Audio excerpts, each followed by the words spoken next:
രാവിലെയൊക്കെ നല്ല മഴയായിരുന്നു. ഇപ്പോഴാണ് ശരിക്കും മഴയൊക്കെ ഒന്ന് പിടിച്ചത് തോന്നുന്നു. അതുകൊണ്ട് തന്നെ കാലത്തൊട്ട് എണീക്കാൻ തോന്നുന്നില്ല.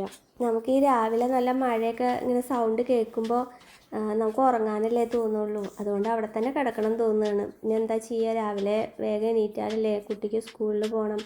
രാവിലത്തെ തിരക്കുകളല്ലേ, അപ്പോൾ എണീറ്റേ പറ്റൂ. അപ്പോൾ എണീക്ക് തന്നെ. ലഞ്ചിന് അവൾക്ക് കൊണ്ടുപോകാൻ വെണ്ടക്കായ ഉപ്പേരി ഉണ്ടാക്കണേ. അപ്പോൾ ഞാൻ വേഗം വെണ്ടക്കായൊക്കെ അരിഞ്ഞ് അടുപ്പത്തിട്ടു. അതിലേക്ക് മഞ്ഞൾപ്പൊടിയും മുളക് പൊടിയും ഉപ്പും കൂടി ഇട്ടിട്ട് ഒന്ന് ഇളക്കിയിട്ട് അടച്ചു വെച്ചു. ഒരു 2 മിനിറ്റ് അടച്ചു വെച്ചിട്ട് പിന്നെ തുറന്ന് വെച്ചിട്ട് ഒന്ന് വലിച്ചെടുത്താൽ മതി. അത്രേ വേണ്ടൂ. പെട്ടെന്ന് വേവുമല്ലോ വെണ്ടക്കായ ആവുമ്പോൾ. ഞാനത് ഉണ്ടാക്കണത് അതുകൊണ്ടാണ്, വേഗം ആവുമല്ലോ എന്ന് വിചാരിച്ചിട്ടാണ് വെണ്ടക്കായ. പിന്നെ അവൾക്ക് ഇഷ്ടമാണത്. അതിൽ വല്ല ഉള്ളി എങ്ങാനും ഇട്ട് കഴിഞ്ഞാൽ പിന്നെ കുട്ടി കഴിക്കില്ല. അതിട്ട് കഴിഞ്ഞാൽ അത് തിരഞ്ഞെടുത്ത് മാറ്റി വയ്ക്കും. അങ്ങനെയാണ് സ്വഭാവം. അല്ലാത്തപ്പോൾ അത് വെറുതെയും തിന്നും. ദോശയുടെ ഉള്ളിൽ ഇങ്ങനെ മടക്കി അതിൽ വെച്ചിട്ട് അങ്ങനെയും കഴിക്കും. അത്രയും ഇഷ്ടമാണ് വെണ്ടക്കായ.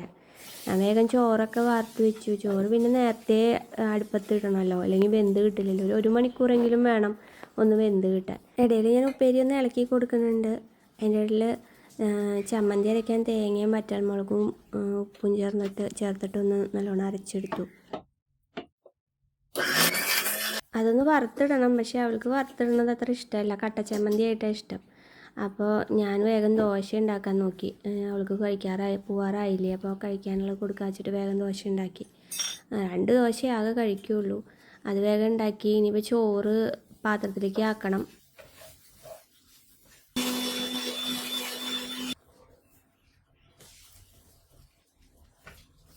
ഉപ്പേരിയൊക്കെ നല്ലോണം വലിഞ്ഞു. അപ്പം ഞാനത് വേഗം തീ ഓഫ് ചെയ്ത് അടച്ചു വെച്ചു.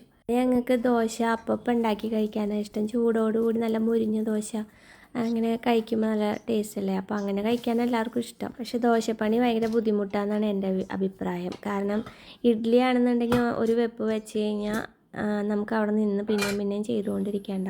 ഇതാവുമ്പോൾ ഓരോരുത്തർക്കായിട്ട് ഇങ്ങനെ ഉണ്ടാക്കിക്കൊണ്ടേ ഇരിക്കണ്ടേ. പക്ഷേ എനിക്ക് ഇഡ്ഡലിയേക്കാളും ഇഷ്ടം ദോശയാണ്. അതാണ് പ്രശ്നം. അവിടെ എൻ്റെ ഇഷ്ടം നോക്കിയിട്ട് ഞാൻ ഉണ്ടാക്കും, ബാക്കി എല്ലാവരും അത് കഴിക്കും. അതാണ് ഇവിടുത്തെ അവസ്ഥ. സമയം പോയി. അപ്പോൾ ഞാൻ വേഗം ലഞ്ച് ബോക്സിലേക്ക് ചോറൊക്കെ ആക്കി കുറച്ച് തൈരും ഉപ്പും ഇട്ടിട്ട് ഒന്ന് ഇളക്കി വെച്ച് കൊടുക്കും. എന്നിട്ട് പിന്നെ ഉപ്പേരി വേറെ പാത്രത്തിലാക്കിയിട്ടാണ് വെച്ച് കൊടുക്കാറ്. അപ്പോൾ അതങ്ങനെ ചെയ്ത് വെച്ച് കഴിഞ്ഞാൽ സൗകര്യമായിട്ട് കഴിക്കാമല്ലോ വിചാരിച്ചിട്ട്. അവളാണെങ്കിൽ കഴിക്കാൻ വന്നു.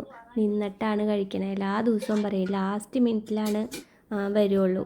പോവാൻ നേരം ആവുമ്പോഴാണ് അവൾക്ക് ഭക്ഷണം കഴിക്കാൻ. അപ്പോൾ ഒരു ധൃതിയാണ്. അപ്പോൾ അങ്ങനെ കഴിച്ചാൽ ശരീരത്തിൽ പിടിക്കില്ല പറഞ്ഞിട്ട് ഏട്ടൻ ചീത്ത പറയും.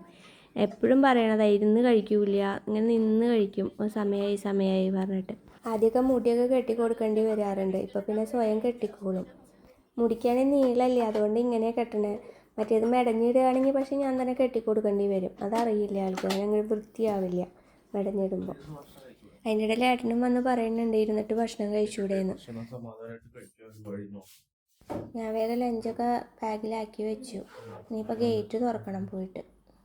ഉമ്മറത്തെ വാതിൽ രാവിലെ തുറന്നിട്ട് തന്നെ ഇല്ല. ഭയങ്കര മഴയായിരുന്നു. അപ്പോൾ ഈ ചാറ്റലടിക്കും ഉള്ളിലേക്ക്. ഭയങ്കര കാറ്റുണ്ടാകുമ്പോൾ വെള്ളം മുഴുവൻ ഉള്ളിലേക്ക് വന്ന് ചവിട്ടിയൊക്കെ നനയും. ഞങ്ങൾക്ക് അവിടെ ഉമ്മറം സിറ്റ് ഔട്ടൊന്നും ഇല്ലാത്ത കാരണേ നേരെ വന്ന് ഇങ്ങോട്ട് അടിക്കും. അപ്പം അത് കാരണം ഞാൻ തുറന്നൊന്നും ഇട്ടിട്ടുണ്ടായിരുന്നില്ല. സിറ്റ് ഔട്ട് ഇല്ലാത്തതുകൊണ്ട് ഇങ്ങനെ ചാറ്റിലടിക്കണതുകൊണ്ടും ഞങ്ങളവിടെ ഒരു ഷീറ്റ് ഇട്ടു, അങ്ങനെ വെള്ളം അടിക്കാതിരിക്കാൻ. പക്ഷേ അതുകൊണ്ടൊന്നും ഒരു കാര്യം ഉണ്ടായില്ല. അതിട്ടിട്ടും നല്ല അടിപൊളിയായിട്ട് വെള്ളം അകത്തേക്ക് വരും. നമുക്ക് മഴ കാണാനുള്ള അങ്ങനെയൊക്കെ കണ്ടുകൊണ്ടിരിക്കാനൊന്നും പറ്റില്ല. സാധാ മഴയൊക്കെ ആണെങ്കിൽ പറ്റും. അല്ലാത്തപ്പോൾ അങ്ങനെ നല്ല അടിപൊളി മഴയൊക്കെ പെയ്ത് കഴിഞ്ഞാൽ വാതിലടച്ചിരുന്നില്ലെങ്കിൽ ഫുള്ള് വെള്ളം ഉള്ളിലേക്ക് വരും. മോള് സൈക്കിളിലാണ് സാധാരണ സ്കൂളിൽ പോവാറ്. ഇപ്പോൾ എന്താ വെച്ച് കഴിഞ്ഞാൽ സൈക്കിളിന് ഒരു ബാറ്ററി ബാക്കപ്പ് കുറച്ച് കുറഞ്ഞു. അപ്പോൾ അത് കംപ്ലയിൻറ്റ് രജിസ്റ്റർ ചെയ്തപ്പോൾ അവർ വന്നിട്ട് ഊരിക്കൊണ്ട് പോയിട്ടുണ്ട്. ഇനിയിപ്പോൾ അത് ഒന്നല്ലെങ്കിൽ റിപ്പയർ ചെയ്യും, അല്ലെങ്കിൽ പുതിയ ബാറ്ററി അയച്ചു തരുമെന്നാണ് പറഞ്ഞേക്കണത്. ഈ കൊല്ലം മുതലാണ് അവൾ സൈക്കിളിന് പോയി തുടങ്ങിയത്. അതുവരെ ഏട്ടൻ കൊണ്ടാക്കി കൊടുക്കുകയും ചെയ്യും, കൊണ്ടുവരികയും ചെയ്യും. ഏട്ടൻ ഇല്ലാത്ത സമയത്ത് ഞാൻ ഓട്ടോ വിളിച്ചിട്ടാണ് പോയി കൊണ്ടുവരാറ്. അങ്ങനെയാണ് ചെയ്യാറ്. പ്രാവശ്യം പിന്നെ ട്യൂഷനും എല്ലാം കൂടി ആയപ്പോൾ അവൾ സൈക്കിൾ വാങ്ങിക്കൊടുക്കുകയും ചെയ്തപ്പോൾ പിന്നെ അവൾ അതിൽ പൊക്കോളാമെന്ന് പറഞ്ഞുകൊണ്ട് മാത്രമാണ് അങ്ങനെ പോകാൻ തുടങ്ങിയത്. ചമ്മന്തി വറുത്തിട്ടിട്ടുണ്ടായിരുന്നില്ല. അപ്പോൾ ഞാൻ വേഗം വറുത്തിടാമെന്ന് വിചാരിച്ചു. അപ്പോൾ ഏട്ടൻ വരുമ്പോഴത്തേക്കും കഴിക്കാൻ കൊടുക്കാമല്ലോ.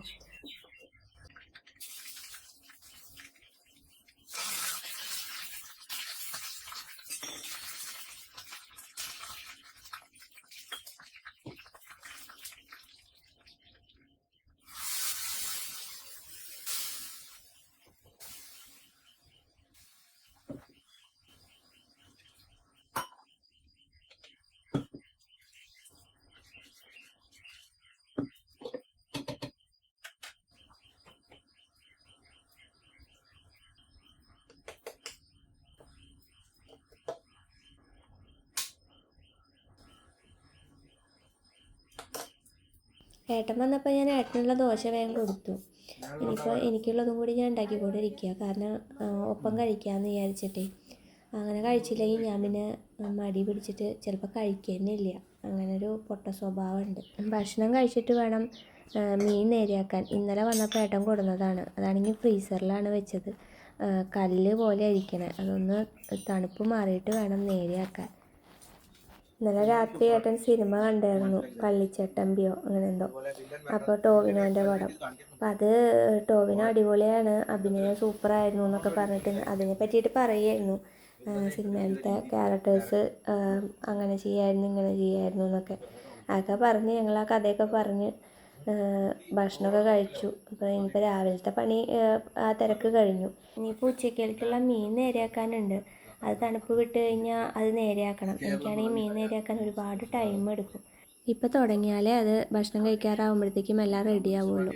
അപ്പോൾ ഞാനെന്നാൽ അതിൻ്റെ പരിപാടികൾ നോക്കട്ടെ. ഓക്കെ, ബൈ, പിന്നെ കാണാം കേട്ടോ.